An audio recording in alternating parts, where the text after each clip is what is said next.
Hi, friends. Welcome to the third part of what is a Vinyasa tutorial. Now, in part two, we looked at the transition from plank to either the floor or halfway to chaturanga. Now, as a refresher, the word vinyasa in regards to our yoga practice as a whole means the smooth connection between our poses and breath. But as a noun, it is referring to that three pose flow: plank, cobra, or up dog, and then back into downward dog. Now, before we begin moving, a word of encouragement. You will build capacity. Keep using your body in this integrated way, and I promise it will happen. If you are in a kneeling plank right now and you're hoping to move to your toes for that full body plank, keep playing and challenging yourself, and it will happen. So, with that in mind, join me on the mat. Let's find our strong and stable transition from plank, either kneeling or on the toes, all the way to your belly. Okay, so ground those hands. You decide knees or toes, fingerprints, mounds of the fingers, press. Pull those arms, those hands towards your knees. Feel that beautiful integration, crown to tail.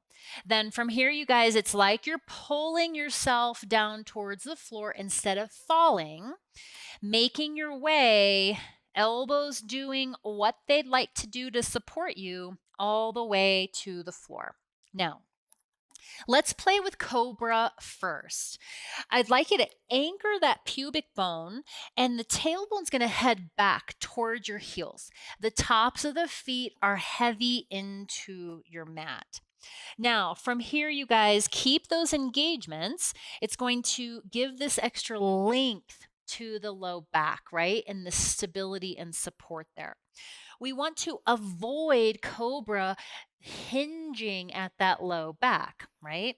So ground those hands. Inhale here to prepare. Exhale, you're peeling the chest off. I'm giving a little hug of those hands towards the bottom of my mat to feel a little bit more brightness in the mid spine here. So find that nice engagement and softness in the jaw and neck and lower down. Let's do that again. Inhale to prepare. Anchor the pubic bone, tailbone heads down towards the heels, tops of the feet heavy. Avoid landing the movement into the low back, and instead, on your exhale, peel the chest off. Feel the engagement through the entire spine there, long neck, and lower down. Good. Now from here, we're going to make our way back up into tabletop. Good. Now, similar cueing, right, and engagement with our upward dog. So you can do upward dog still on your knees. Feel free to do that. I'm going to demo it from toes, right?